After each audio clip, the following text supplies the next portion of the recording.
y gracias a todos ustedes que nos acompañan. Me da mucho gusto saludarlos en esta mañana. Darles la bienvenida a la tercera sesión de la serie Novedades del Mundo Editorial. Me complace muchísimo abrir esta sesión con dos editoriales de altísimo prestigio, conocidísimos en nuestro mundo y de las cuales me gustaría hablar un poquito y luego darle la palabra a mis colegas, quienes serán quienes compartan con ustedes sus novedades, las novedades del mundo editorial. Hoy tenemos con nosotros a Taylor & Francis y como ustedes saben, Taylor & Francis es una editorial líder en el mundo académico desde sus orígenes en 1798, cuando Richard Taylor lanzó la revista Philosophical Magazine en Londres. Taylor & Francis se ha destacado por ser un editor independiente, comprometido con la calidad y la rigurosidad de sus publicaciones. Actualmente Taylor & Francis ofrece acceso a 2.700 revistas en todas las áreas del conocimiento y publica alrededor de 8.000 libros anualmente. Bajo el sello Routledge, la editorial líder en materia de libros, es una editorial que lidera, digamos, el campo del área de las publicaciones de libros en ciencias sociales y humanidades. Yo estoy ahora en un programa y todos mis libros son de este sello editorial. La línea más reciente que forma parte de la familia de Taylor & Francis es Facultad 1000, Facultad 1000, que es una plataforma a través de la cual se puede publicar y depositar contenidos de investigación de acceso abierto. Este es el foco central de de la presentación de Jorge hoy en día. También nos acompaña la editorial Cambridge University Press. La editorial Cambridge University Press es la editorial de la Universidad de Cambridge, y junto con la universidad, ellos abrazan el compromiso de promover el aprendizaje, el conocimiento y la investigación en todo el mundo.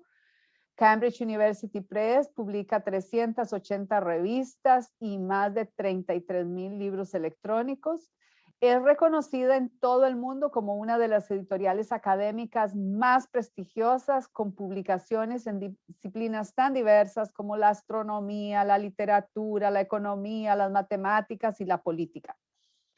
Y hoy nos acompaña Pablo Luna y Sergio Cepeda, y ellos nos compartirán con nosotros también información sobre el mundo editorial de Cambridge y también sobre cómo se puede publicar en Cambridge University Press, cómo lograr aumentar las posibilidades de ser publicados en revistas y también los libros, y buenas prácticas en general. Así que estas presentaciones son bien diferentes y prometen ser de mucha ayuda y de mucho interés para ustedes y sobre todo para sus usuarios, para los investigadores a los que ustedes sirven.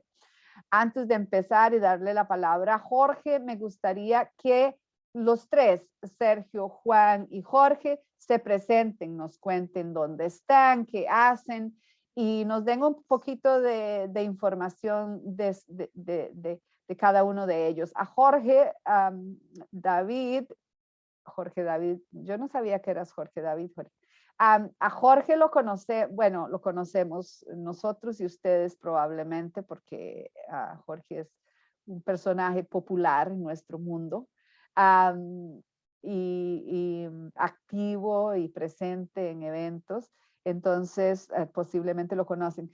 A Juan Pablo, que es más que Juan Pablo, me parece que es un editor, autor. A lo mejor no lo conocemos y tenemos mucha curiosidad. Y Sergio lo conocemos también, pero también nos gustaría saber más sobre ellos. Entonces, chicos, si no les importa compartir un poquito de ustedes, yo les agradezco y mis colegas seguramente que también les agradecerían. Gracias, Lidia. Gracias, Natalia, por la invitación. Mi nombre es Jorge David. Jorge David es por una telenovela mexicana de los años 60, 60 que mi mamá vio y me puso el nombre de Jorge David, que es clásico para México. O sea, telenovelero. Sí, caray. Bueno, yo soy responsable del desarrollo comercial y editorial de Taylor & Francis para América Latina. Soy ingeniero industrial de la Universidad Panamericana en México, aunque titulado en la UNAM, por azares del destino, ya te contaré. Y me toca desde México hasta Argentina visitar todo el territorio. Yo estoy en la división de las revistas científicas y bases de colecciones digitales. Tengo un colega que ve la parte de los libros, que se llama Álvaro Obando, y entonces yo estoy nada más en la división de las revistas. Tengo en agosto, cumplí 6 años en Taylor & Francis, pero tengo 10 años en el mundo editorial, colaboré con otra empresa antes, y bueno, pues con mucho gusto. Los saludo desde la Ciudad de México. Muchas gracias, Jorge. Y entonces, Sergio, ¿quieres presentarte tú? Bueno, hola a todos. Yo soy Sergio Cepeda, soy gerente de Mercadotecnia para América Latina de Cambridge University Press. Soy editor también, trabajé, digamos, algún tiempo para varias editoriales comerciales y yo llevo toda la parte de libros y revistas digitales, en especial la plataforma Cambridge Core, donde se encuentra todo nuestro contenido académico en Cambridge University Press. Llevo alrededor de 5 años trabajando para Cambridge University Press y anteriormente en mi otra vida fui periodista y traductor, pero bueno, esa es otra historia. Muchas gracias, un saludo a todos. Muchas gracias, Sergio, y bienvenido. Juan Pablo.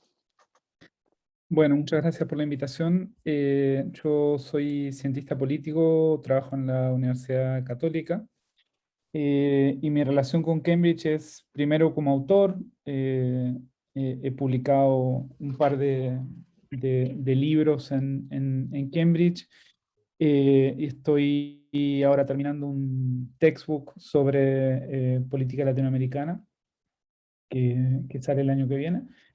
Y mi segundo tipo de relación con Cambridge es como editor. Yo trabajo como editor de una revista que se llama Latin American Politics and Society, que estaba publicada hasta hace un par de años por Wiley y que pasó a ser parte del catálogo de Cambridge hace 2-3 años. Y también soy miembro del equipo editor de uno de los Cambridge Elements, que es como este formato nuevo, digamos, de libros cortos en formato electrónico. Y llevamos 2 años y medio más o menos editando esa serie y también puedo hablar desde ese lugar. Muchas gracias. Bueno, creo que nuestros colegas bibliotecarios van a tener mucha curiosidad y mucho interés de escuchar, Juan Pablo, lo que tienes para compartir con nosotros. Bueno, entonces yo creo que sin más preámbulo podemos dar inicio a las presentaciones. En el programa tenemos la intervención de Jorge primero y luego la tuya, Juan Pablo. Entonces, Jorge, te damos la palabra y muy atentos a lo que nos tienes que contar hoy. Muchas gracias, Lidia. Natalia, Lidia, confirmar si ven mi pantalla. Sí, te vemos en esa foto muy seria ahí. Listo, muchas gracias. Bueno, mi correo electrónico, mi número telefónico por comunicación WhatsApp, si lo consideran necesario. El título de la presentación, me voy a llevar alrededor de 35 minutos en esta presentación. Se llama Las opciones de ciencia abierta que tiene Taylor & Francis para ustedes. Rápidamente, pues, lo voy a hacer muy rápido porque ya Lidia nos lo comentó al inicio. 200 años de tradición editorial, más de 2.500 revistas científicas, una casa editorial multidisciplinaria, presencia en los medidores de citación como el Journal Citation Report, el Site Score de Scopus, el factor de impacto de Web Science, 45 millones de descargas a texto completo, lo que nos ubicó como la casa editorial número 3 en cuanto a consultas de artículos de investigación, 4.6 millones de artículos de investigación publicados, publicamos 90,000 artículos al año. El tiempo que se lleva un investigador en publicar en promedio en Taylor & Francis es 6 meses, no cuesta publicar en Taylor & Francis, salvo las opciones que se conocen como de APC, de Article Processing Charge, de acceso abierto. Somos una casa editorial top 5, junto con otros colegas abarcamos dentro de las mega casas editoriales, dentro del top 5. Estamos a favor del acceso abierto, tenemos 174 revistas full Open Access y tenemos la plataforma de Open Science, Open Research, llamada FMI Research. Pertenecemos a COPE. Nos apoyamos en Publons para la selección de pares revisores. Esto es más o menos la infografía rápida de Taylor & Francis que tenemos para ustedes. La ciencia abierta es un movimiento que busca cambiar la mentalidad en la práctica de la ciencia de tal manera que otros puedan colaborar y contribuir donde los datos de investigación, las notas de laboratorio y otros procesos de investigación estén disponibles de manera gratuita, bajo términos que permitan la reutilización, redistribución, reproducción de la investigación y sus datos y métodos subyacentes. La apertura del proceso de investigación apoya la validación, la reproducibilidad, reduce los casos de mala conducta académica, ayuda a maximizar el impacto de la investigación y proporciona las bases para que otros puedan contribuir, en resumen, aplicar ciencia abierta en sus flujos de trabajo diario es solo parte de una buena práctica de investigación. La ciencia abierta establece 4 pilares, no son todos. La ciencia abierta también abarca Open Notebooks, preprints, Open Citation, y los movimientos de ciencia abierta tampoco son nuevos. Las revistas de acceso abierto aparecieron al final de los 80s, los repositorios, los trabajos colaborativos, etc. Lo que sí estamos viendo es un movimiento conjunto de parte de los investigadores, financiadores e instituciones para la creación continua de infraestructuras que permitan el intercambio de colaboración. Comparta sus datos, comparta su código, comparta sus flujos de trabajo. Lo más abierto que sea posible y tan cerrado como sea necesario es la definición de Foster, que es una entidad que se dedica muchísimo a proporcionar capacitación sobre el tema de ciencia abierta. Les recomiendo de que si quieren saber un poco más y tomar incluso los cursos sobre el tema de ciencia abierta, entren al sitio de Foster y ahí podrán tomar los cursos que ustedes consideran necesarios. El primer pilar que abarca la ciencia abierta es el concepto de datos abiertos. Es una filosofía y práctica que persigue que determinados tipos de datos estén disponibles de forma libre para todo el mundo, sin restricciones de derechos de autor, de patentes o de otros mecanismos de control.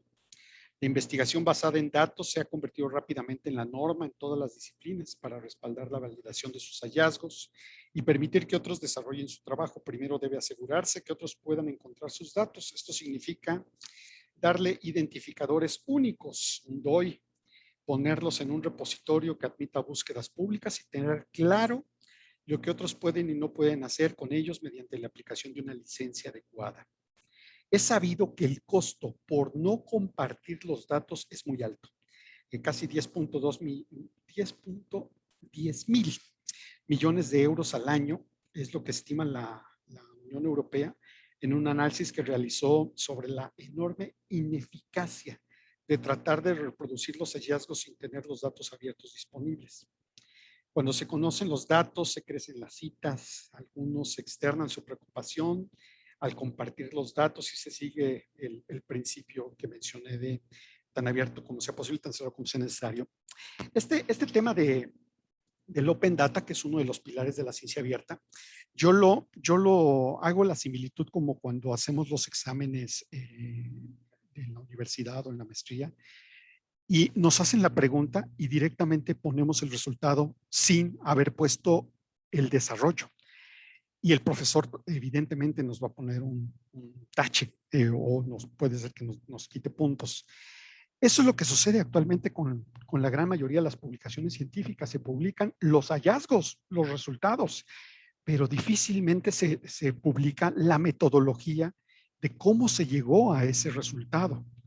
Y eso hace que no sea reproducible el experimento y se pierde muchísimo dinero tratando de leer el artículo y tratar de reproducirlo. Es totalmente inoperable. Entonces, lo que trate de hacer la ciencia abierta en su primer pilar, que es el Open Data, es, por favor, investigador, comparte cómo llegaste a esos resultados.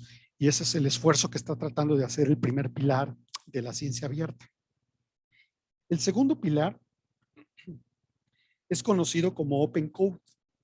Es un movimiento libre que surgió en 1983. Por lo general, este movimiento permite a las personas crear modificaciones del código de programación, compatibilizarlo con otros sistemas operativos o arquitecturas de hardware y compartirlo con otras personas. Cuando comparta su software y código, asegúrese de utilizar estándares de código abierto para respaldar la interoperabilidad y su viabilidad a largo plazo.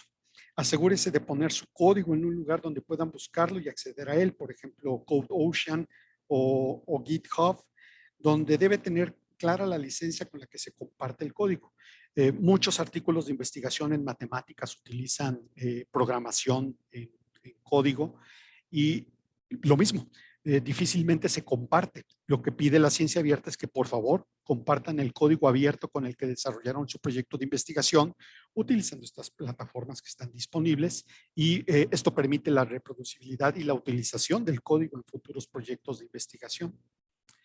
El tercer pilar es conocido como Open Papers o mejor conocido como Open Access. El acceso abierto a las publicaciones es un componente clave en el tema de la ciencia abierta. Es el acceso gratuito e instantáneo a las publicaciones, mejora la velocidad de la innovación, conduce a una mejor cooperación y progreso en las resoluciones de grandes desafíos. Por ejemplo, sin duda alguna, el hecho de que la gran mayoría de las casas editoriales tomamos la decisión de poner todas las publicaciones referente al COVID ayudó y contribuyó al desarrollo rápido de soluciones en este sentido. Es un claro ejemplo de que cuando se tienen artículos de investigación en acceso abierto, la ciencia avanza a pasos más agigantados. También debe de considerar compartir en preprint su trabajo por medio y obtener una retroalimentación temprana y validación de la comunidad científica. En algunos casos, tal vez deba de pagar por el procesamiento de los artículos, lo que se conoce como APC en acceso abierto, y que pueda ser reutilizable y que también pueda ser en forma libre. Y aquí les dejo la definición de la UNESCO. Este tema del acceso abierto, pues trajo distintos componentes dentro del acceso abierto. Además de que mejora la visibilidad, porque obviamente al hacer un artículo en formato gratuito que se hace más visible, que tiene muchísimo mejor consulta, también puede ser, crece también el índice de citación. Cuando un investigador publica en acceso abierto, crecen las posibilidades de hacer mayor citación. Pero también surgieron varios términos a raíz del tema del acceso abierto. Uno de ellos es el tema del APC. El APC es pagar por publicar o es el costo por publicar un artículo en acceso abierto. Y de ahí surgieron distintas modalidades que le llaman las rutas de publicación. La ruta verde, en donde no se paga el artículo de investigación, pero se tiene un periodo de embargo.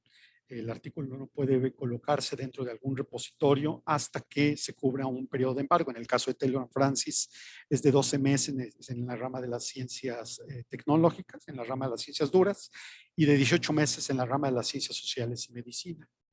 La otra ruta es la ruta dorada, ¿verdad? Que se conoce cuando los artículos, cuando las revistas son 100% de sexo abierto y se paga directamente el costo por procesar el artículo, el APC. Y hay una modalidad que le llaman híbrido, en donde son revistas de suscripción, en donde la institución paga por leer esas revistas, el read, y el autor paga por publicar. Y esto pues son manejados a través de licencias Creative Commons de distintas modalidades que se han surgido. Y derivado de esto, de que las instituciones están pagando por leer y pagando por publicar, surgieron estos conceptos que se conocen como acuerdos transformativos, publish and read o read and publish, tratando de compensar los pagos que hacen las instituciones, los países y las entidades en una sola bolsa. ¿Cuánto estás pagando por publicar? ¿Cuánto estás pagando por leer? Y hacer un acuerdo que sea equitativo y un poco más justo a la hora de acceder a la información científica. También surgió el término de revistas depredatorias, y son estos intentos por tratar de engañar y de aprovecharse de la presión que tienen los investigadores por publicar, y los invitan a publicar en revistas de dudosa procedencia, tratando de quitarles el costo de APC cuando evidentemente son revistas que solamente son abusivas. Surgieron DOAG como el mejor organismo que tiene clasificadas todas las revistas científicas, o ASPA, que también es otro organismo que las agrupa. Todas estas terminologías salieron a raíz del tercer pilar de la ciencia abierta, que se llama acceso abierto. El cuarto pilar se conoce como Open Review, y tiene que ver con que el proceso de revisión de pares evolucione, al hacer que el proceso de revisión por pares sea transparente. Los investigadores tienen mejor acceso a la retroalimentación de los pares en una etapa más temprana del ciclo de vida, y los consumidores de los resultados de la investigación pueden tener más confianza en la calidad. A lo que se refiere esta columna es que el modelo tradicional de publicación establece que los pares deben de ser anónimos, lo que se le conoce en el argot como revisor, como par ciego. El autor no sabe quién es el revisor y el revisor no sabe quién es el autor. Esta teoría, la teoría de esta vertiente, establece que eso es un poco más imparcial, que no influya el nombre del autor y que tampoco se ponga una presión al revisor al saber quién es. Pero la ciencia abierta dice, no, al contrario, deben de decirme claramente quién es el par revisor, a qué institución pertenece, y quiero saber cuáles son sus comentarios. ¿Por qué? Porque quiero que el par revisor no solamente sea un árbitro en la decisión de si se aprueba o se elimina el artículo de investigación. Quiero que sus comentarios aporten y enriquezcan en nuevas versiones del artículo. Entonces, el par revisor pasa a ser un aportante y enriquece muchísimo el artículo de investigación. De ahí que ahora se establece que los pares revisores dejen de ser anónimos, dejen de ser ciegos, y ahora se vuelvan visibles y conocidos en las publicaciones dentro de la ciencia abierta. Voy a ver si hay alguna pregunta en el chat. Okay. Un saludo a Federico. Sí, también lo queremos mucho.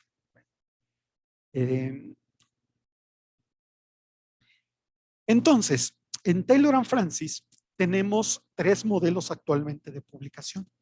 Seguimos en la gran mayoría de nuestros títulos bajo el modelo tradicional, en donde se trabaja con par ciego y se sigue con toda la metodología estructurada que conocemos de 200 años de publicación de artículos de investigación.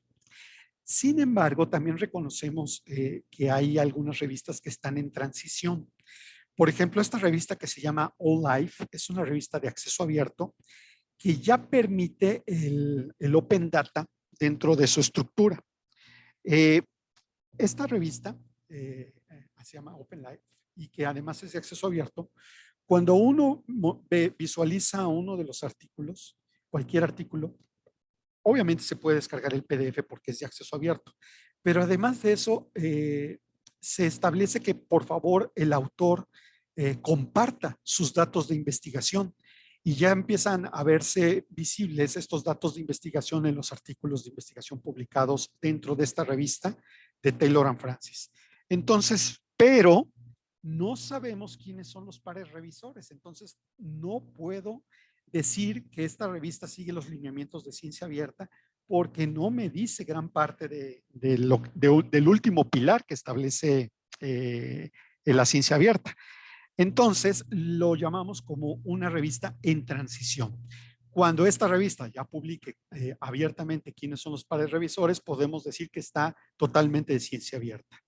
Y la última opción que tiene Taylor & Francis y que sí es 100% Open Research, Open Science, ciencia abierta, se llama F1000 Research o F1000 Research.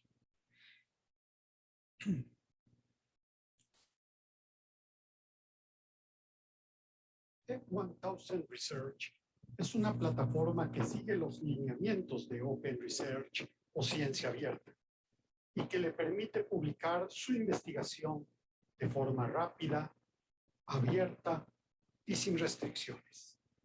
En 2 semanas, su artículo es publicado en esta plataforma internacional. Usted puede someter todo tipo de resultados de investigación, desde artículos tradicionales, brief reports, notas de datos, protocolos, systematic review, pósters, presentaciones de PowerPoint y más. Verificamos que todos los artículos se adhieran a los estándares de publicación básica para garantizar que su artículo se publique sin demora. La invitación de pares abierta ocurre después de la publicación del artículo y los revisores se enfocan a ayudarlo a mejorar su trabajo. No solo son árbitros evaluadores, realmente ayudan a enriquecer su artículo y sus informes se publican junto con su nombre y afiliación. Esto hace que la revisión por pares sea totalmente transparente y constructiva. Usted decide qué hacer después de recibir los comentarios de los revisores. Puede considerar esta retroalimentación publicando una nueva versión de su artículo en forma libre y respondiendo a las observaciones de los pares revisores. Una vez que su artículo pasa la revisión por pares, se indexa a las bases externas como PubMed, Scopus, Medline, Embase y más. Entonces, un breve resumen de lo que significa el ciclo de publicación. En el modelo tradicional, uno envía su artículo, pasa por el comité editorial que detecta la pertinencia del artículo a la filosofía, objetivos y alcance, el aims and scope de la revista. Una vez que pasa esta etapa del jefe editorial, pasa a la revisión por pares y de la revisión por pares pasa a la publicación. Esto pues lleva en promedio unos 6 meses.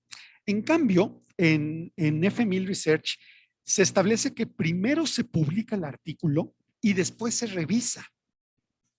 Esto no es nuevo, ¿verdad? Se conoce como preprint, pero hacerlo en una revista, en una plataforma que además está indizada en Scopus, tiene un significado diferente.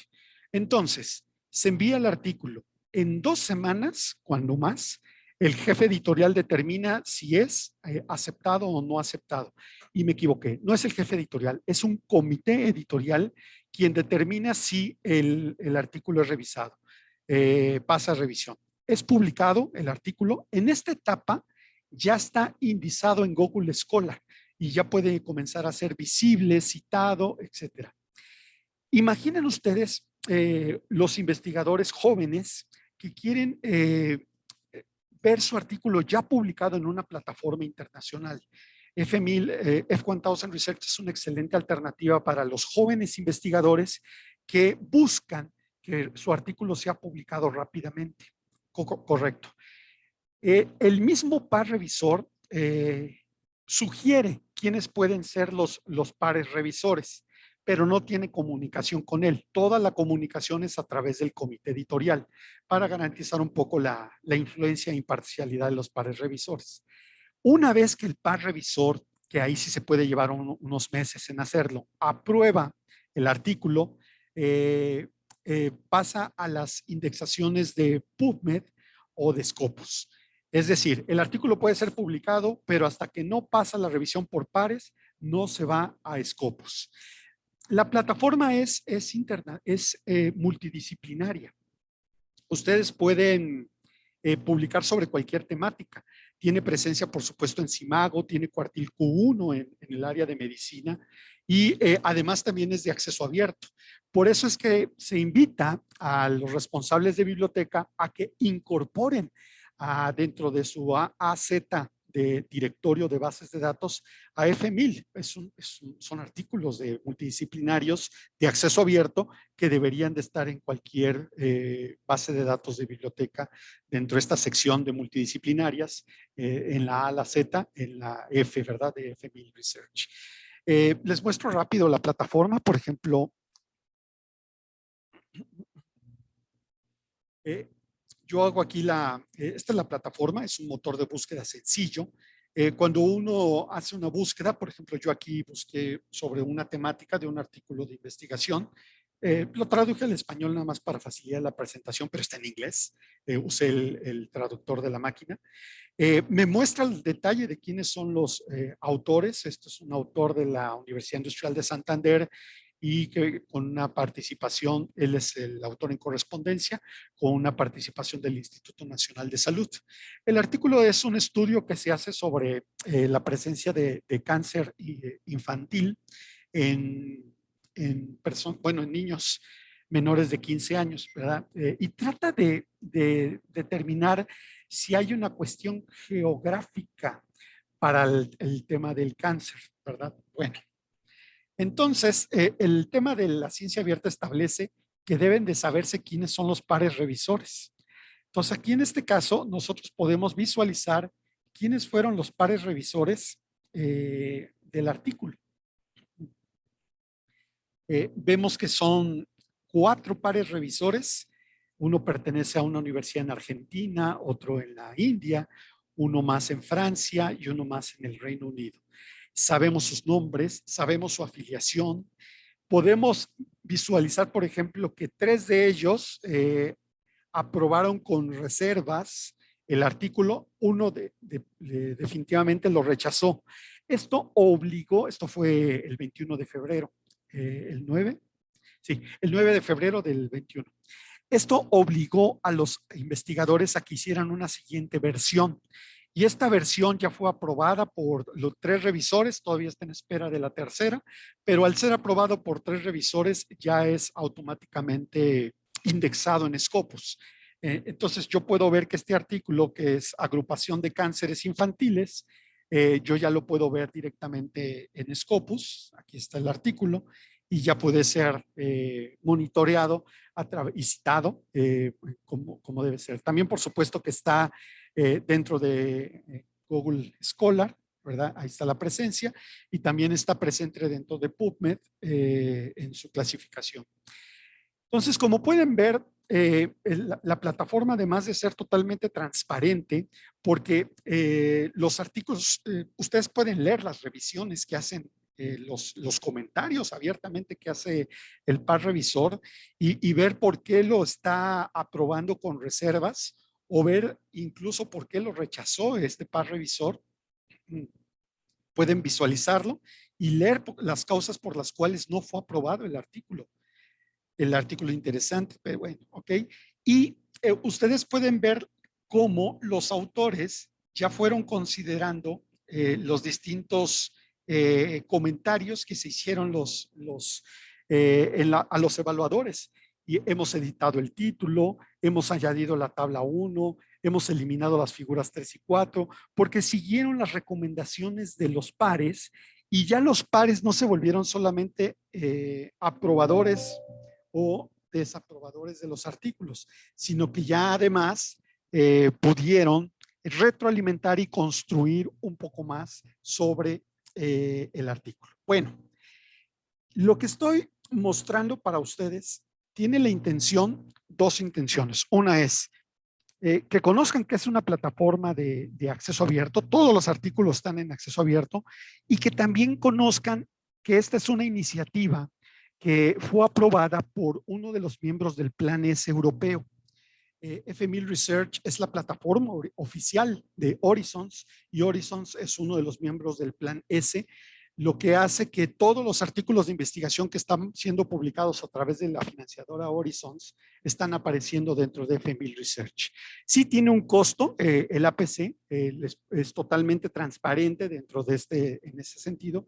El costo por publicar un artículo de investigación dentro de FMIL Research es de $1,350. Otras opciones de artículos como pueden ser protocolos, data notes, tienen otros precios dependiendo del esfuerzo que se haya hecho en publicar. Pero bueno, es una excelente alternativa cuando se quiere publicar siguiendo los lineamientos de ciencia abierta. Y hasta aquí llega mi presentación. Ahí les dejo mi correo electrónico y les dejo mi WhatsApp por si quieren ustedes enviarme algún cuestionamiento. ¿Pregunta alguna que tengan? Muchas gracias, Jorge. Excelente.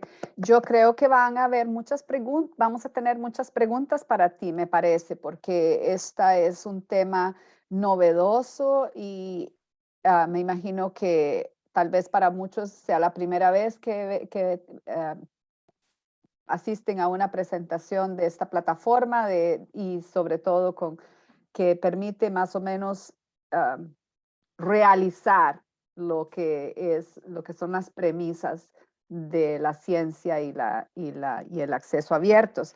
Entonces, colegas, piensen sus preguntas que vamos a responderlas al final. Vamos a hacerlo en forma de panel. Entonces, mantengan sus preguntas, pueden ponerlas en el chat y al final las vamos contestando todas juntas.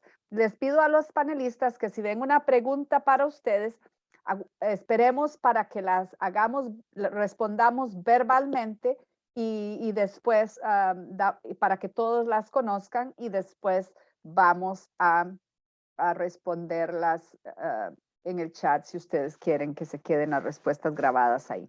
Bueno, entonces, muchísimas gracias, Jorge. Y para los que se están preguntando, las presentaciones probablemente, Jorge, vas a hacerla disponible. Nosotros pensamos compartir la grabación y disponibilizar las presentaciones si Jorge está de acuerdo en compartirla. Sí, estoy de acuerdo. Yo se la hago llegar a Natalia, con mucho gusto. Muy bien, genial. Gracias. Muchas gracias. Bueno, ahora vamos a darle la palabra a Juan Pablo y volvemos con las preguntas después.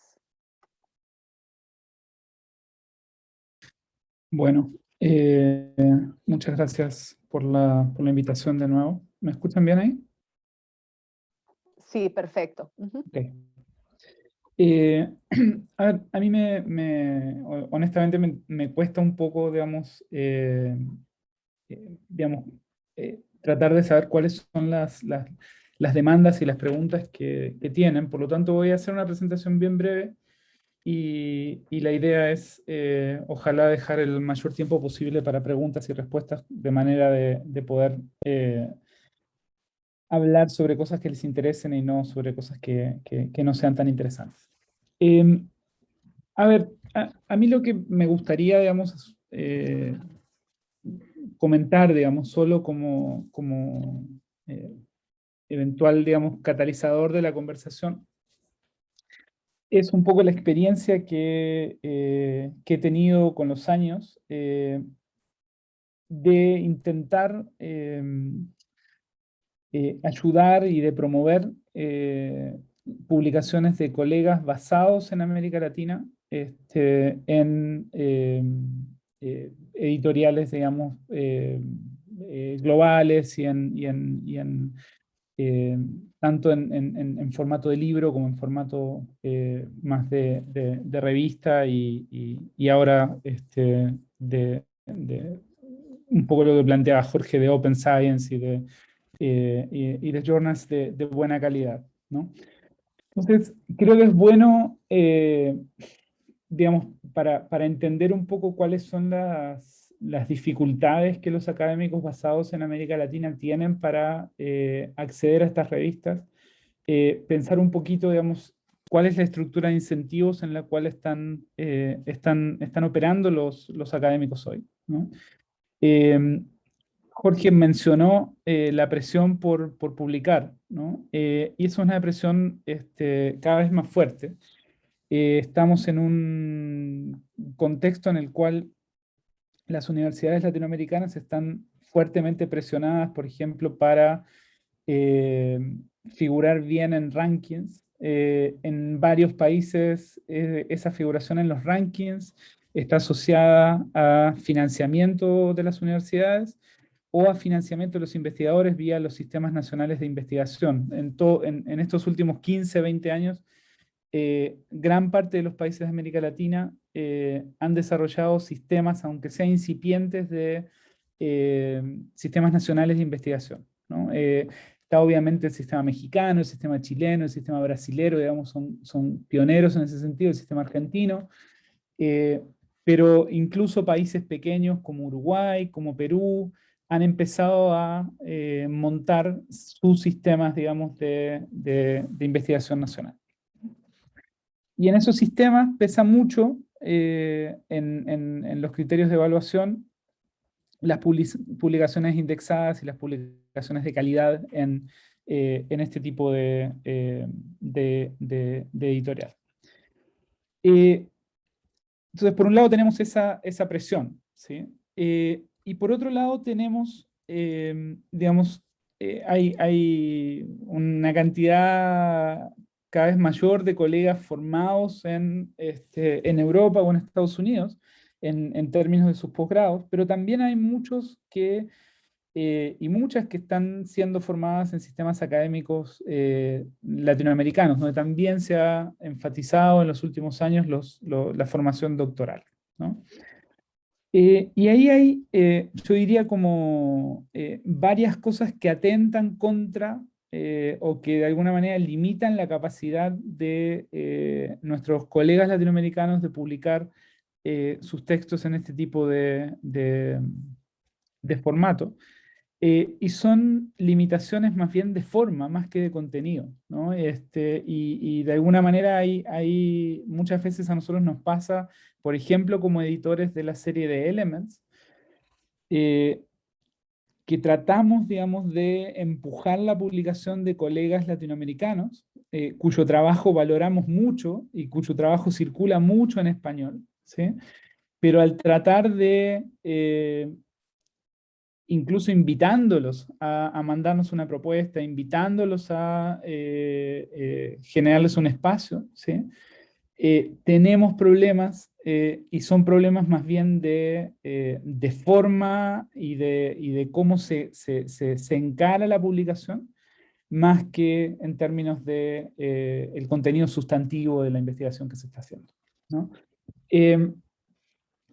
Y lo que nos pasa de alguna manera es que esos académicos latinoamericanos muchas veces se frustran con la relación Jorge habló mucho de los revisores, ¿no? y de todo el sistema de revisión de pares. Se frustran, se enojan, ¿no? Nos pasa también, y esto es súper importante respecto a la calidad de lo que se publica, ¿no? Nosotros hacemos un esfuerzo sistemático, tanto en la revista que edito como en el Elements, de tratar de reclutar revisores que sepan de los países, que sepan de los casos, que estén en los países, ¿no? Y que sean especialistas en los temas, ¿no? Y muchas veces lo que nos pasa es que tenemos problemas enormes para reclutar revisores latinoamericanos, ¿no? La gente en la región, digamos, quiere publicar, quiere, digamos, de alguna manera obtener los beneficios del sistema, pero por otro lado no está dispuesto, digamos, a perder tiempo, entre comillas, en hacer una evaluación de pares, ¿no? O en contribuir, por ejemplo, al sistema de referato ciego. O cuando lo hacen de una manera que muchas veces no es constructiva o que termina siendo, digamos,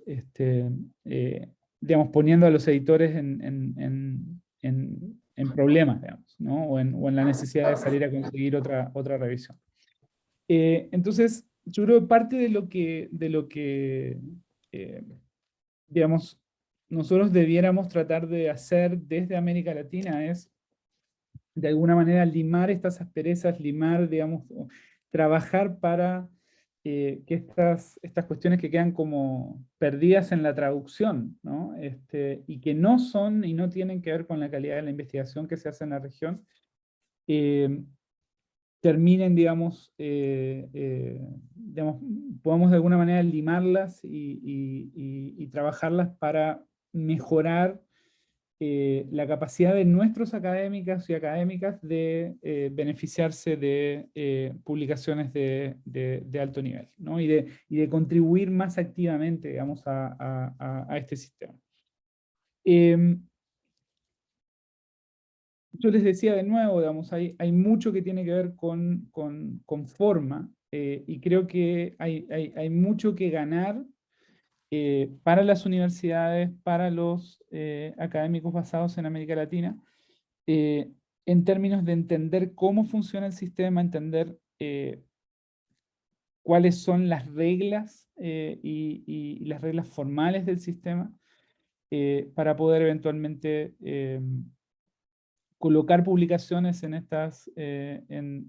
estos ámbitos, y de esa manera también, digamos, mejorar la calidad del conocimiento que se está generando sobre la región, ¿no? Hay una gran pérdida de conocimiento por trabas que no son tan significativas en términos de lo sustantivo, ¿sí? Que se está perdiendo y que termina muchas veces, por ejemplo, en revistas de mala calidad o en revistas, estos journals predatorios, digamos, ¿sí? Porque los académicos y las académicas están bajo presión y no conocen, digamos, cómo funciona el sistema, tienen problemas de plazos y por tanto, digamos, no se tomaron el tiempo, digamos, de prever que el sistema de referato puede demorar y que tiene, digamos, como un timeline relativamente que no se puede saltar, ¿no? Y en ese sentido terminan muchas veces publicando mal o publicando en lugares, digamos, con poca visibilidad, a veces con alto costo. Digamos, investigación que podría eventualmente haber sido mejor publicada, generar mejor impacto y generar mayor conocimiento. Yo,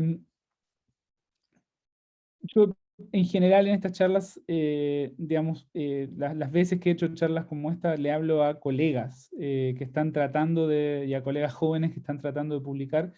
Si hubiera alguien en el público con ese tipo de interés, feliz de ahondar en eso, pero si no, yo lo dejaría por acá, digamos, y feliz también de responder preguntas y comentarios que ustedes tengan respecto a esto o a otras cosas que les interesen de las cuales no he hablado.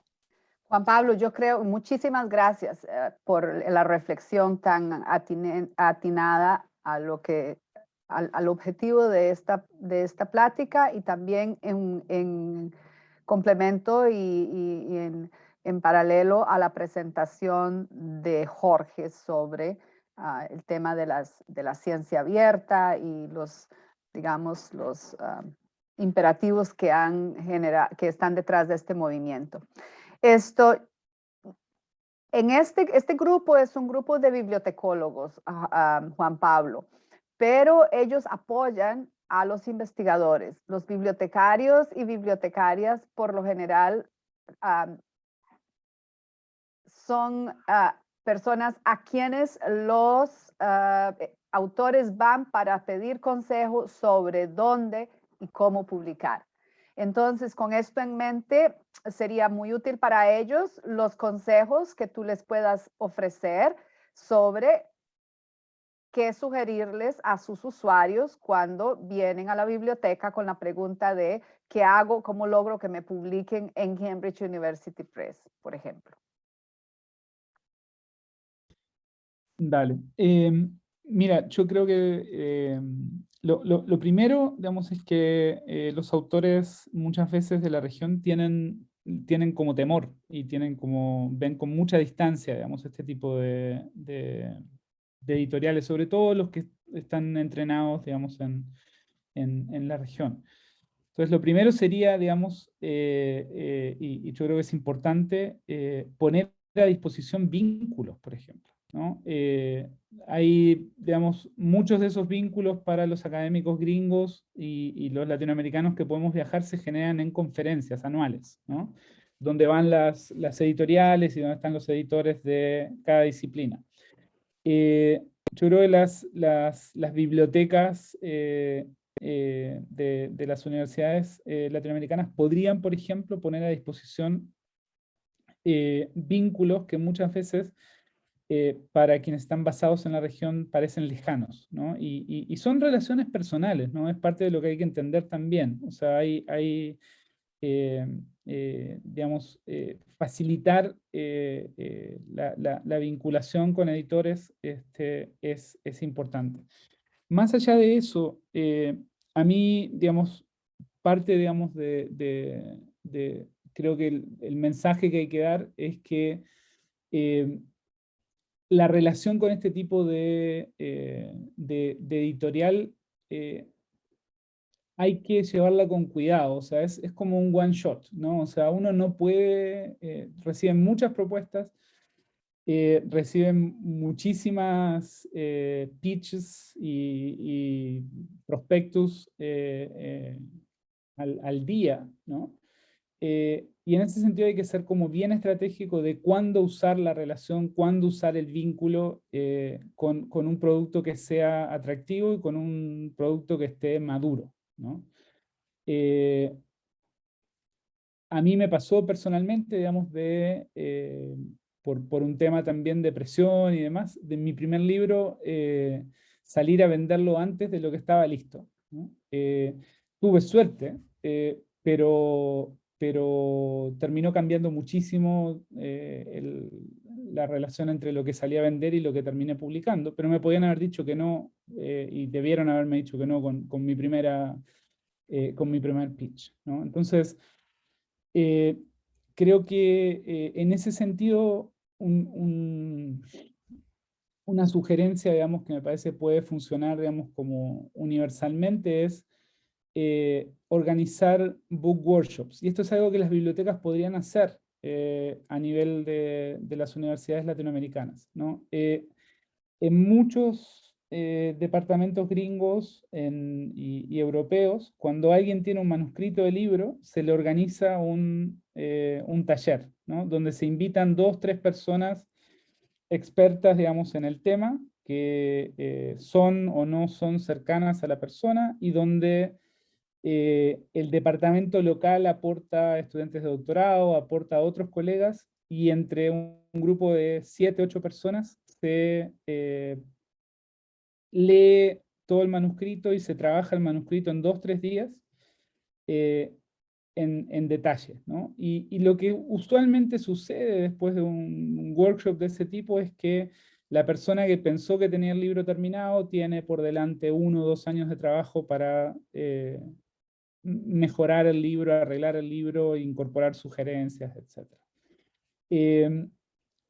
Y ese ejercicio para mí es fundamental, sobre todo para investigadores jóvenes, gente que tiene un doctorado recién terminado y que piensa que tiene un libro, y muchas veces lo que tiene es una tesis, pero no un libro. Y esa transición es necesariamente tiene que ser apoyada por colegas, por gente que entiende, digamos, dónde está digamos, como cuál es la proyección más allá del trabajo de tesis de ese trabajo particular para la discusión grande de la disciplina, para la discusión o para problemas que son centrales en el mundo y que son interesantes para las editoriales, para gente que no es del país y que ve en ese caso o en ese trabajo sobre una realidad local, digamos, algo que tiene otra proyección, pero que el que lo escribió no se da cuenta que tiene esa proyección.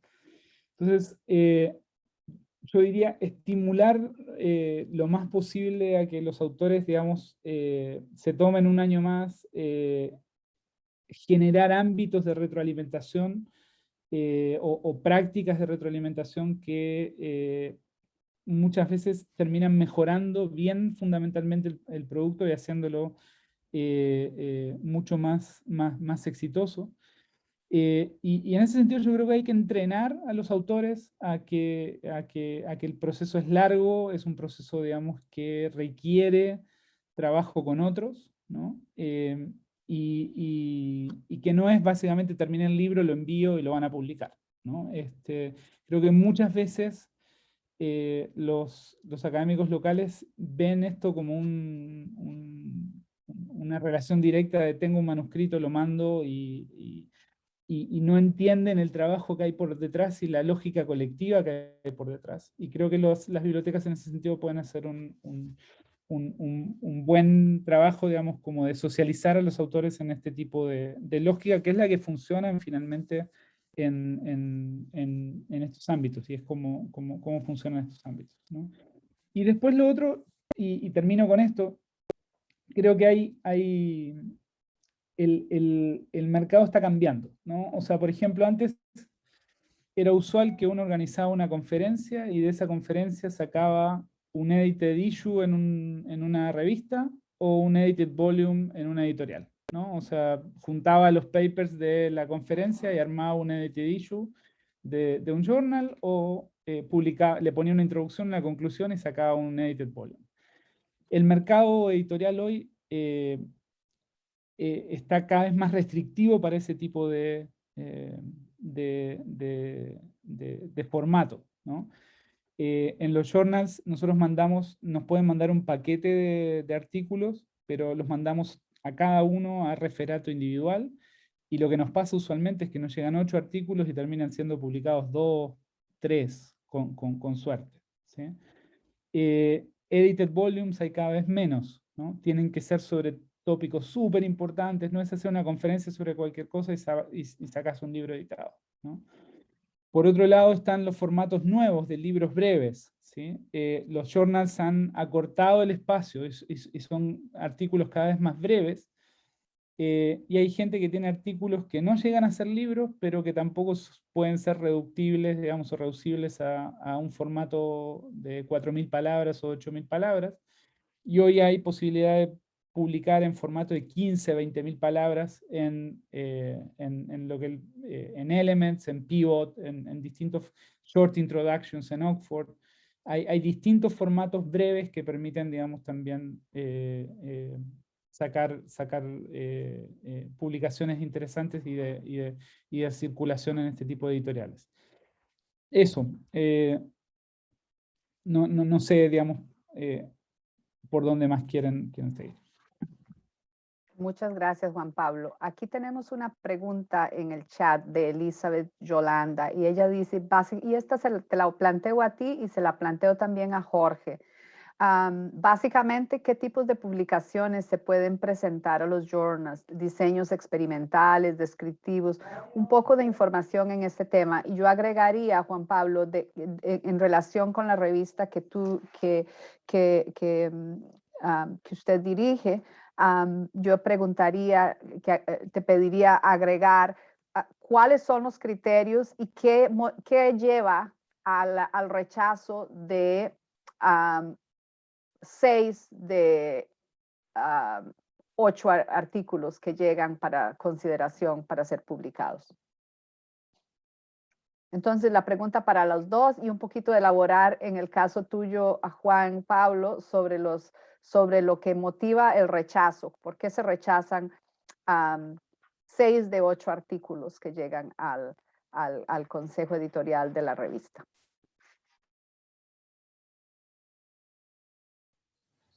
De mi parte, puedo decirles que FMI Research recibe todo tipo de artículos. Sí, notas de datos, protocolos, pósters incluso, e incluso también presentaciones de PowerPoint. Entonces, es totalmente abierto. Si todo eso contribuyó al desarrollo científico del artículo, es aceptado por FMI Research. Entonces, en ese sentido es totalmente abierta la plataforma, no solamente artículos de investigación, sino toda la documentación que acompañó al proceso de investigación es aceptado en la plataforma. Gracias. Yo diría que, y es buena la pregunta porque permite hablar de una cuestión que yo había omitido y que es importante. Hay revistas para publicar todo tipo de cosas, ¿no? Obviamente las distintas disciplinas tienen preferencias y tienen como paradigmas predominantes en distintos momentos que hacen que un tipo de investigación sea más atractivo que otro, ¿no? Pero uno encuentra hoy revistas de buena calidad, indexadas en buenos índices, publicadas por buenas editoriales que tienen tradiciones y que, al menos en ciencias sociales, que es lo que yo conozco, digamos, permiten publicar distintos tipos de cosas, ¿sí? Incluso ahora hay todo un movimiento de publicar pre-analysis plans, que es para evitar el sesgo de los resultados positivos, ¿no? Entonces uno puede lograr la aceptación del paper antes de tener los resultados, ¿no? Y la garantía de que si el diseño metodológico es bueno y si la teoría es interesante y razonable, uno puede lograr que el paper esté aceptado antes de saber si los resultados van en favor o en contra de las hipótesis. Pero el punto fundamental, y esto va un poco también a la pregunta que hacía Lidier, es muchas veces los artículos en las revistas son rechazados por un tema de fit. O sea, no es que el artículo sea malo o bueno en sí mismo, sino que nosotros recibimos, por ejemplo, en Latin American Politics and Society, una cantidad de artículos que reflejan básicamente que la persona no sabe dónde está mandando el paper, ¿no? O sea, se fijan, digamos, probablemente en el ranking de la revista y se fijan en el título de la revista, pero no han visto un número de la revista para entender que nosotros publicamos cierto tipo de investigación y no otro tipo de investigación, ¿no? Entonces, no nos mandan buena parte de lo que es rechazado por los journals tiene que ver con el poco trabajo que hay de los investigadores, y esto pasa fundamentalmente en investigadores del sur global, de analizar un poquito qué es lo que publica el journal, qué tipo de investigación, si es un buen journal para lo que quiero publicar o no, si el consejo editorial, digamos, tiene gente cuyo trabajo va en una línea, digamos, similar o con la cual discute el paper, o si en realidad lo estoy mandando a un lugar que no tiene nada que ver con lo que yo estoy haciendo. En ese sentido también, nosotros, por ejemplo, permitimos que nos envíen artículos en español, y solo una vez que estén aprobados, les pedimos que los traduzcan, ¿no? Porque el journal se publica en inglés. Y recibimos muchísimos artículos de gente de la región, escritos en un inglés que es muy difícil de ser evaluado por los revisores, el texto, ¿sí? Cuando podrían haberlo mandado en español. ¿Y qué es lo que hay detrás de eso que no leyeron las instrucciones? ¿No? Entonces, eso es parte, digamos, tal vez de lo que se puede tratar de socializar mejor. Gracias. Aquí hay otra pregunta. Hay dos preguntas. En su opinión, ¿qué estaría haciendo falta a los autores latinoamericanos? Vamos a partir de que obviamos el hecho de que los artículos son un buen fit con la revista. Vamos a partir de que lo son, de que los autores saben dónde están mandando su artículo a publicar. Entonces, a partir de ahí, ¿qué otras consideraciones tendrían que tener para tener más oportunidad de ser publicados por Cambridge University Press y Jorge por Taylor & Francis. Esa es una pregunta. Siguiendo con el comentario de Juan Pablo en relación con si la palabra fit es tan buena, que en español yo creo que no tenemos una palabra que sea tan buena como como fit. Pero cómo ayudarles a los editores a encontrar la revista cierta donde deberían publicar. Igual. Bueno, ayudarle a los investigadores dónde publicar y cómo publicar también tiene que ver con algo que dice mucho el director de Biblioteca Digital de la UNAM. Tiene que ver también con las políticas públicas, Liriet, porque resulta que los gobiernos incentivan mucho la publicación en cierto tipo de revistas y no están alineadas estos procedimientos con lo que requiere realmente la ciencia abierta. ¿Qué te quiero decir?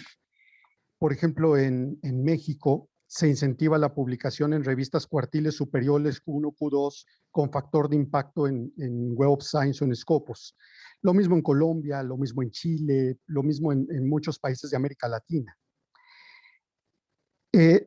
Recordemos la declaración de Dora que dice que el factor de impacto no debería de ser el único medidor de la calidad de una publicación científica. Y el manifiesto de Leiden, que ya establece los 10 principios de cómo debería de estarse midiendo la calidad de una publicación científica.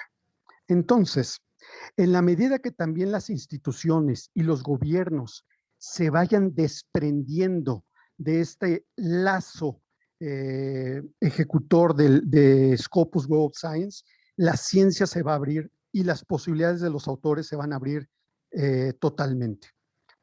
El otro punto que mencionabas es dónde publicar.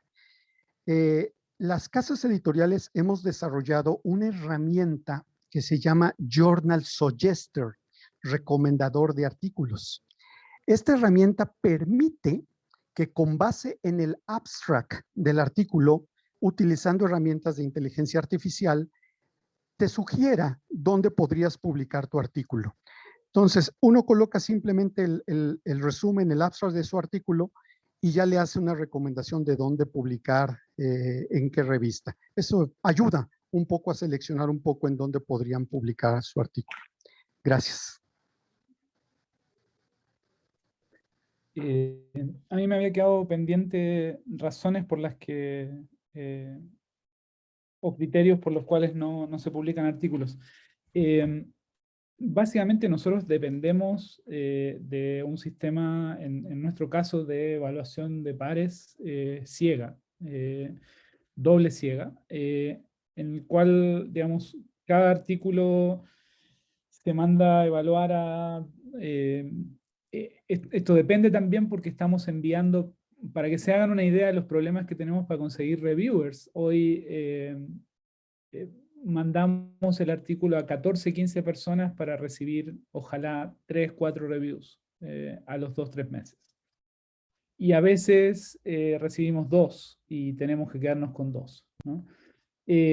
Nosotros no contamos, a los revisores se les pide que voten, digamos, si el artículo puede ser publicado como está, revisado, rechazado. Nosotros no contamos los votos, tratamos de tomarnos bien en serio, digamos, los comentarios de los revisores, y cuando recibimos votos sin demasiado comentario, pedimos otro review, ¿sí? Pero a veces lo que pasa, digamos, muchas veces los reviewers están de acuerdo de que el artículo no está a la par con los estándares de la disciplina y debiera ser rechazado. Y esa es la situación más usual, ¿sí? En general, cuando hay problemas de fit, eso lo vemos antes, digamos, antes de enviarlo a los revisores. Nosotros hacemos una primera revisión, y si hay problemas gruesos de fit, hacemos un rejection desde el equipo editorial. Pero otras veces lo que pasa es que los reviewers, supongan que tienen 2 reviewers, que dicen que el artículo puede ser revisado y podría ser vuelto a evaluar, pero tienen sugerencias completamente contradictorias respecto a qué es lo que hay que hacer con el artículo, ¿no? Y en esos casos, como el pool de reviewers es tan limitado y como nosotros no podemos salir a buscar nuevos reviewers, ni hacer perder más tiempo a la persona, muchas veces lo que sugerimos es, mirar, llevar a otro journal donde eventualmente te van a tocar otros reviewers que pueden evaluar este artículo de forma diferente. Acá están las sugerencias que tenemos para ti.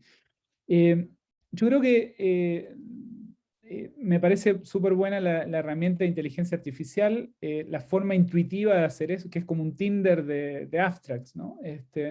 La forma, digamos, como intuitiva de hacer eso es tratar de saber con quién estás discutiendo, ser otra de las, y esto de nuevo, otra de las razones por las cuales se rechazan muchos artículos es porque no tienen buenas referencias bibliográficas, no tienen una buena revisión de la literatura, ¿sí?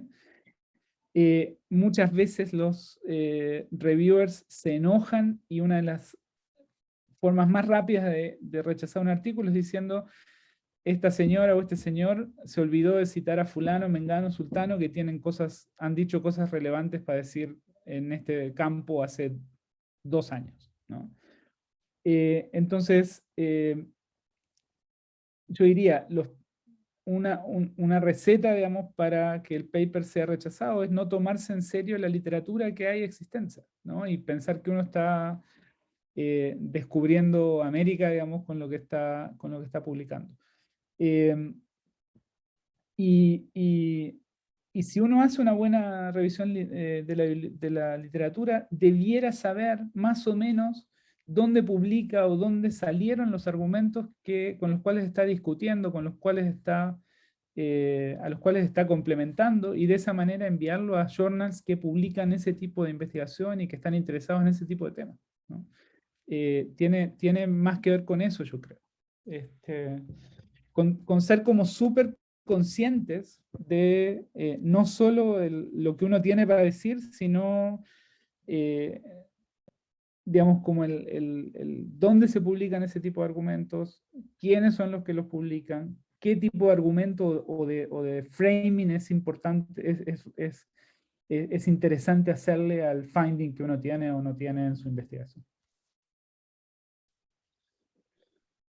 Muchas gracias. Este último comentario que has hecho, yo voy a agregar mi comentario sobre tu comentario.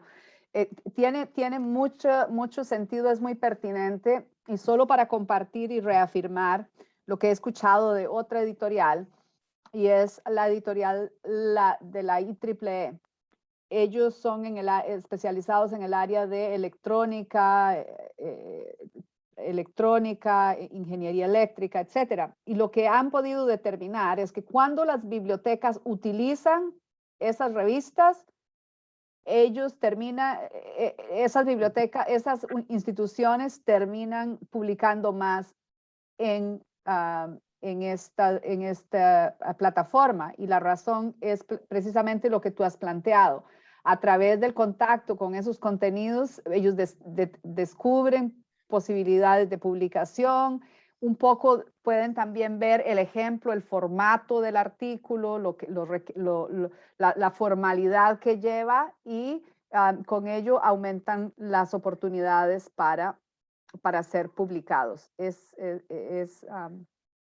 Sí, exactamente.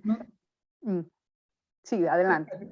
No, algo que a mí me gustaría decir que no dije y que me parece fundamental, digamos, como de comunicar también, es que muchas veces, sobre todo los investigadores jóvenes, están orientados a fines, ¿no? O sea, a tener la publicación, a tener el impacto, ¿sí? Y ven, digamos, como el proceso de revisión de pares como un proceso molesto y como un proceso, digamos, como donde alguien se los quiere joder, ¿no? Y hay como una visión muy negativa muchas veces de parte de colegas jóvenes, y por eso me importa decirlo en este ámbito, dado que ustedes tienen llegada a ellos y a ellas, tienen como una visión adversarial del proceso de revisión, ¿no? Y yo conozco pocos investigadores más viejos que nieguen que el proceso de revisión, aunque haya sido frustrante, aunque se hayan enojado, aunque les haya ido mal en primera instancia, o aunque el paper haya pasado por 5 journals antes de salir publicado, no reconozcan al final que el producto es mucho mejor de lo que tenían al principio, ¿no? Entonces, tal vez algo de lo que hay que hacer mejor es enseñar a lidiar con la frustración, enseñar a lidiar con el proceso de revisión. Uno se encuentra con reviewers mala leche y con reviewers que tienen un interés en eventualmente, digamos, que ese paper no salga. Pero viendo cientos de reviews al año, yo diría, y les puedo asegurar que ese tipo de mecanismo es un mecanismo minoritario. La mayoría de la gente está ahí para mejorar, o sea, o tratando de contribuir, ¿sí? Aunque eso muchas veces se traduzca en comentarios negativos, ¿no? Respecto al trabajo de la persona, ¿sí? Entonces, yo creo que hay que hacer un trabajo súper significativo de enseñarle a las nuevas generaciones que acá esto no es personal, no es un ataque a su persona, es un ataque, en el mejor de los casos, digamos, a la lógica del argumento, y que es un proceso que, aunque sea muy intrincado, trabajoso, frustrante, termina mejorando el trabajo y no entorpeciéndolo, ¿no? Cuando yo hablaba de como las diferencias culturales, creo que parte de lo que hay que comunicar es eso, ¿no? Porque siento que todavía desde la región eso no se entiende bien. Muchas gracias, Juan Pablo. Entonces les pregunto a los dos, a ti, Juan Pablo, y a Jorge, otras editoriales con las que nosotros trabajamos ofrecen talleres a los autores. Ustedes, Cambridge y Taylor & Francis, ¿tienen un programa de talleres para autores?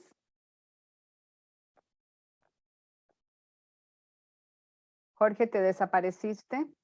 Ah, ahí estás. No te escuchamos. Ya, discúlpeme. Incluso tengo mi certificado, Lidia, por ahí lo tengo. Mi certificado de Taylor & Francis como capacitador para el tema de escritura científica con autores. Y tengo un taller muy desarrollado de 1 hora y media en donde doy las 10 principales recomendaciones de cómo publicar un artículo de investigación, mencionando, por ejemplo, que el principal error que cometen los investigadores al publicar es que se equivocan de journal. El artículo tiene que ver con una temática y el journal tiene que ver con otra, y pasando por recomendaciones de artículos actuales, no equivocarse en las citas, cuidar el plagio, cuidar la ética de publicación. Imagínate este tema de los autores fantasma, autores obsequio, compra de coautorías. Hay una institución en Rusia que por $500 te vende la coautoría de los artículos. Y pasando por un artículo científico y no periodístico, vaya, es un taller de 1 hora y media que también pongo a disposición a quien esté interesado en recibir este taller. Dura un poquito más de 1 hora. Y yo estoy certificado para poder dar ese taller de publicación. Muchas gracias, Jorge.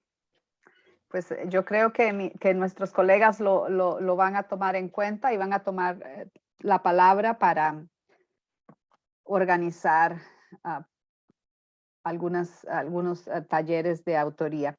En el caso de ustedes, Juan Pablo y Sergio, ¿qué tienen algún programa o cómo lo manejan? Yo ahí debo delegar en Sergio, porque yo no represento a Cambridge.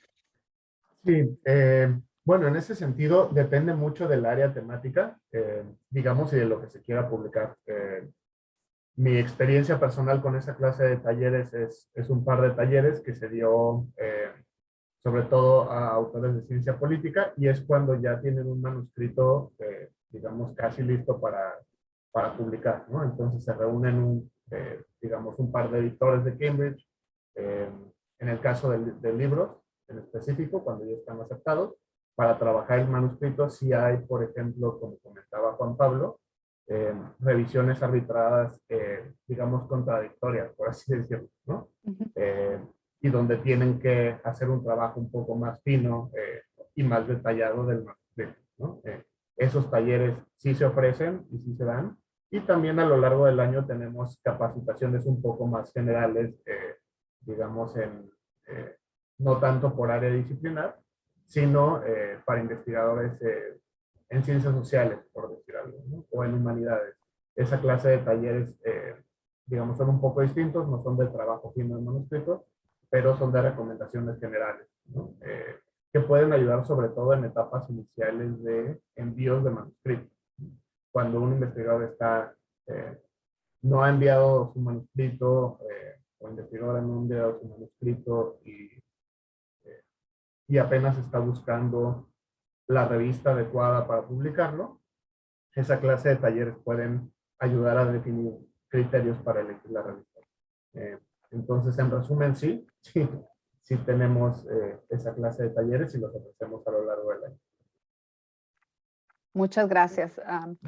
Muchas gracias, Sergio. Natalia, ¿cómo estamos de tiempo? Estamos bien, estaba citado hasta las 11, entonces estamos súper a tiempo para... Súper a tiempo, media hora más tarde, Nati. No, Lee, A las 11. hora México. Sí, señora. Ok, o sea, las 12. Sí, señora, hora México. Muy bien, genial. Armando, claro que sí. Lo que podemos hacer es que, ¿tú estás dónde? ¿Tú estás en México? Contactarnos a mis colegas de la oficina, y con ellos trabajamos para coordinar con los editoriales aquí presentes algún taller y lo que se pueda ofrecer. Miren, varias editoriales ofrecen talleres, y por lo general a veces los anunciamos. Estén atentos, porque cuando se organizan o se ponen a disposición, estos son muy útiles para sus autores, y se los van a agradecer mucho. Yo quisiera volver, aprovechando que tenemos tiempo, Roberto está colocando ahí voy a ponerles el contacto de mis colegas en la oficina. Quisiera volver a un tema que trataron al principio, al que se refirieron brevemente, para que volvamos a hablar un poquito, porque pareciera que es importante y que tiene un poco que ver con la importancia que le dabas, Juan Pablo, al proceso de revisión, a la rigurosidad que debe primar en este caso, y solo compartir alguna información que tengo aquí enfrente en relación con el tema. Entonces, ustedes decían al principio que hay una presión muy grande en la comunidad de investigadores, una presión que es puesta por la forma como se incentiva la producción científica, cómo se incentivan los investigadores por su trabajo. Y en muchos casos, en la mayoría de los sistemas de investigación en América Latina, un factor que pesa muchísimo es el factor de impacto. La revista debe de tener un factor de impacto. Los editores,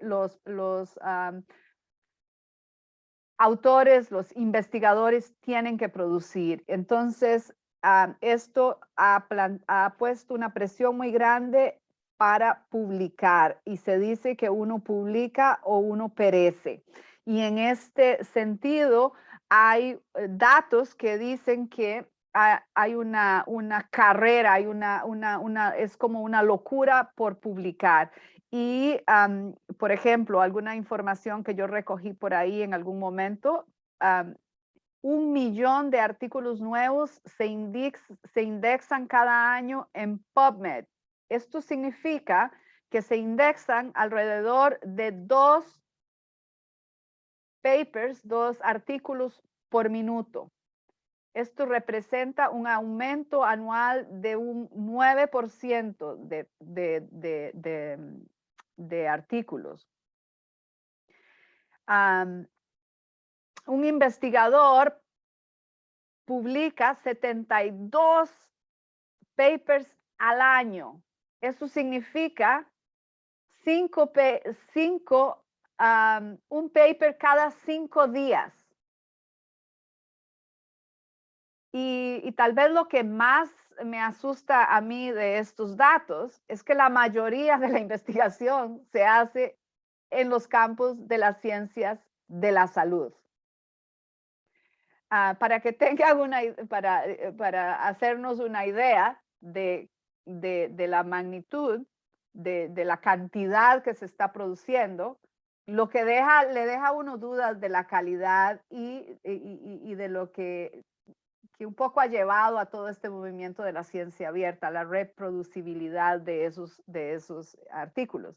Para ponerlo en perspectiva,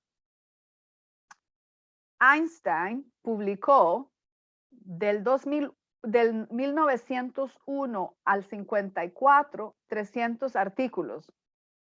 En 1905, que fue cuando publicó su trabajo sobre la relatividad, ese año él publicó 5 artículos. Einstein, con los criterios de hoy en día, habría perecido con tan modesta producción. Entonces, mi pregunta a ustedes es, con estos datos y un poco lo que se ha discutido en la comunidad en relación con una crisis de la reproducibilidad de los experimentos que sustentan muchos de los artículos que se han publicado, mi pregunta a ustedes es, ¿cuál es su opinión? ¿Existe una crisis de reproducibilidad? Sí, Lidia, sin duda sí tenemos ahí una crisis muy fuerte. Tiene que ver mucho por la presión de publicar, es lo que decía antes, por un lado el gobierno, por otro lado las instituciones y por otro lado las financiadoras. Resulta que la fundación, una de las grandes financiadoras es la fundación Bill y Melinda Gates, ¿verdad? Y ellos pagan mucho porque los investigadores investiguen y publiquen.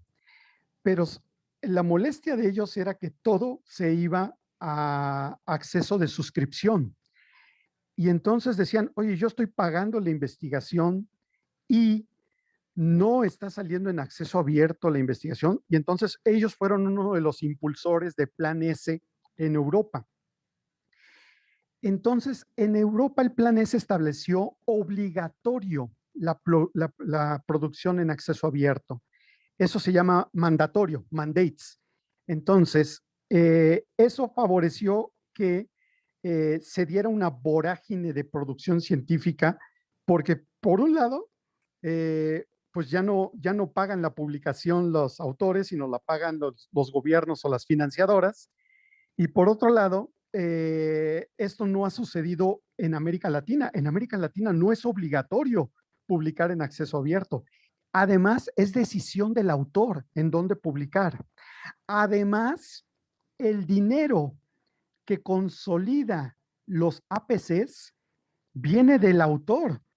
No hay en América Latina un ente consolidador del dinero que pagan los autores por publicar. Eso es un reto.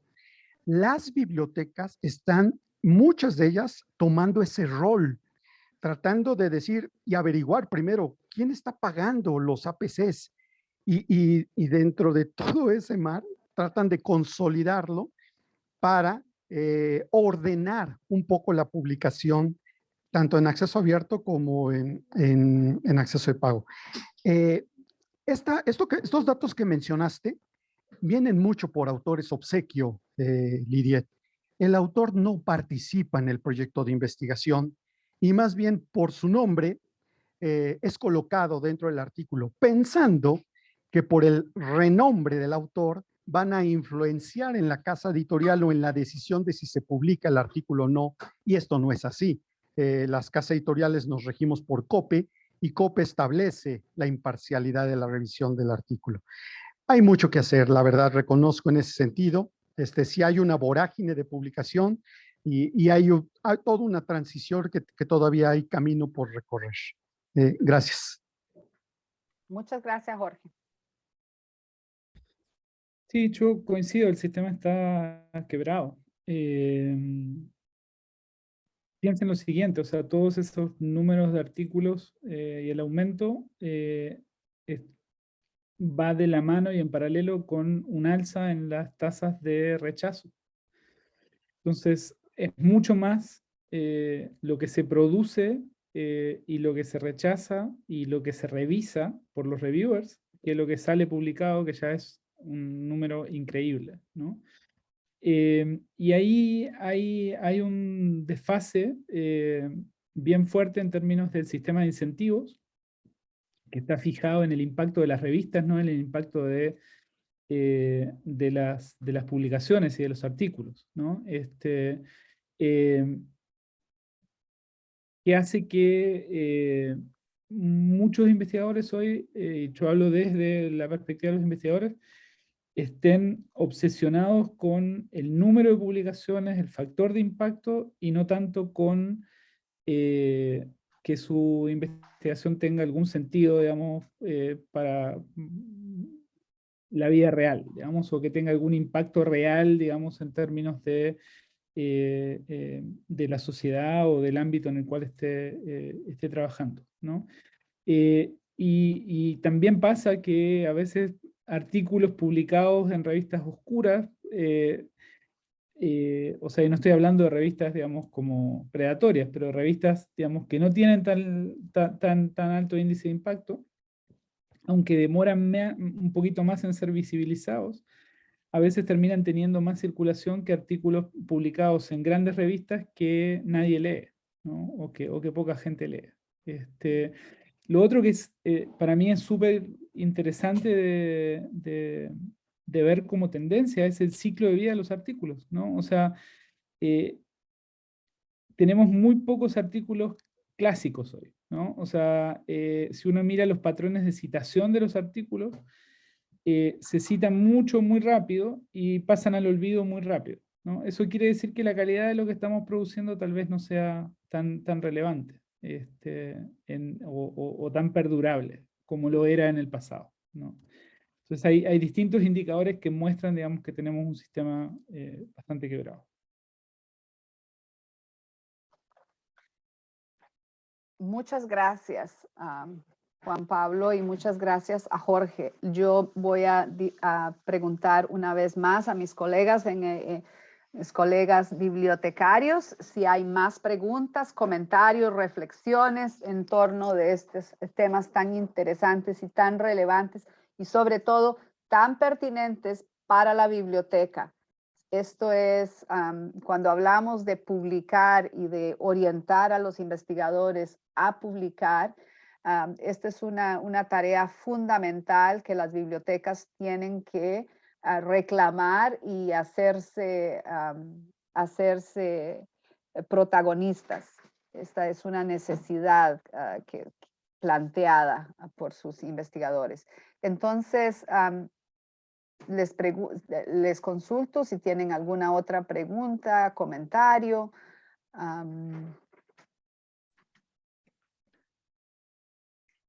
Muchas gracias, Yolanda. Sí, yo estoy de acuerdo. Excelentes reflexiones por parte de tanto de Juan Pablo como de Jorge. y les agradezco mucho el tiempo que se han tomado y el trabajo que han puesto en conversar con nosotros sobre estos temas.